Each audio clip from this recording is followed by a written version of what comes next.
What's up, you guys? Welcome back to the channel. In today's video, we have a 2023 Toyota Tacoma here. And on today's video, we are going to perform the rear axle shaft separation recall. I did a video on this a while back when it was an interim notice, but at that time, we didn't have specific instructions from Toyota yet.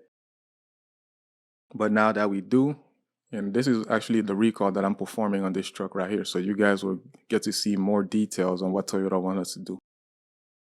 And of course, we're going to inspect these four nuts right here, but it's more to it than just looking under your truck and tightening them. What you want to do is remove each of these nuts and check in between the nut itself and the axle flange. And you want to do that for both sides. Check all 8 nuts. And of course, you're going to need a torque wrench. And the torque specs for these, when you're doing this recall, Toyota want us to tighten them to 41 foot-pounds. I know you guys see me setting it on 43. I like to go about 1 or 2 foot-pounds over, just to be sure. So what you want to do is remove one of the nuts one at a time, because obviously if you remove all 4 at the same time, that shaft is going to come loose. So you want to make sure you do one at a time. And then check the surface of the nut, make sure there's no weld spatter in between. And then check the axle flange itself, make sure it's nice and smooth. And during manufacturing, no weld spatter got in between the surface area you see me touching. Now, these are the weld spatter that Toyota is saying during manufacturing can get caught in between the nut and the flange.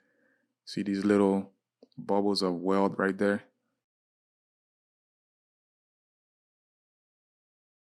Apparently, they were a defect where they were manufactured from, and then some of these find themselves in between that nut and the axle flange. And you can only imagine that if you do go to tighten up or to try to torque them down, it's going to affect the torque specs itself.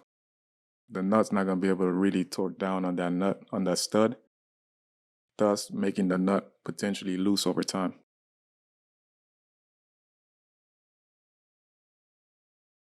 So during the interim notice, I thought it was just, hey, go underneath and just tighten on the nuts.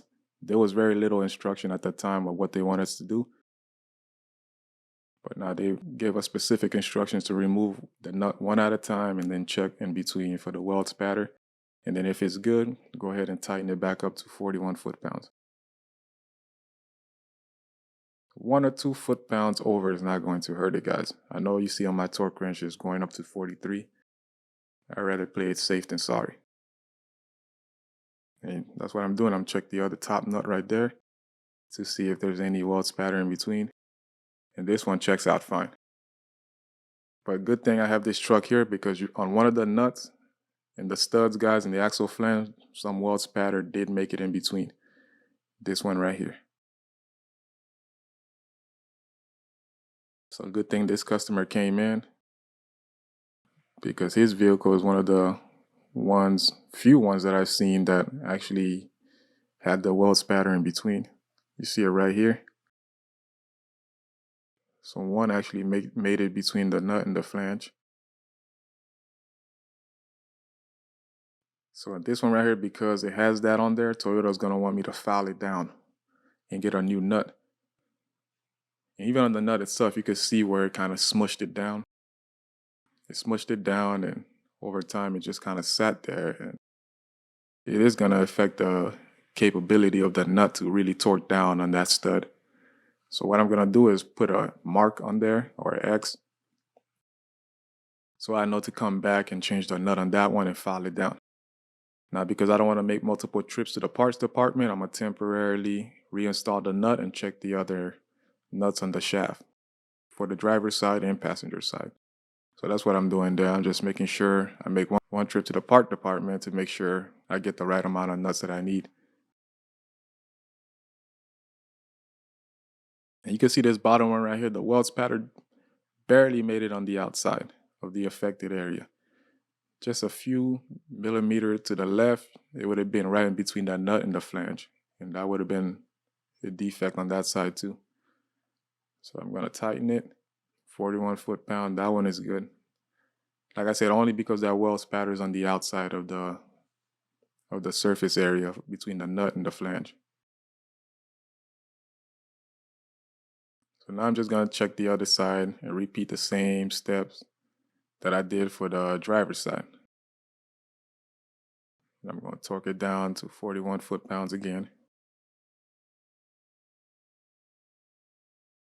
So now I'm making my way back to the driver's side, and I'm going to remove the affected nut that I marked down. The passenger side, all the axle nut flange were good. There was no weld spatter in between. But now I'm going to go back to the affected area to show you guys what Toyota want us to do in case we see this. So they want us to get a file to kind of knock it down and file it down. Or if it's like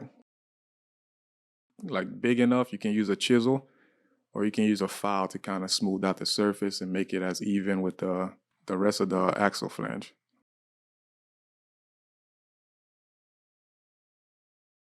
You just kind of use your finger to make sure it's at least flat enough. You're never going to get it as smooth and flat as a machine, but you want to get it close. And of course, they want you to install a new nut.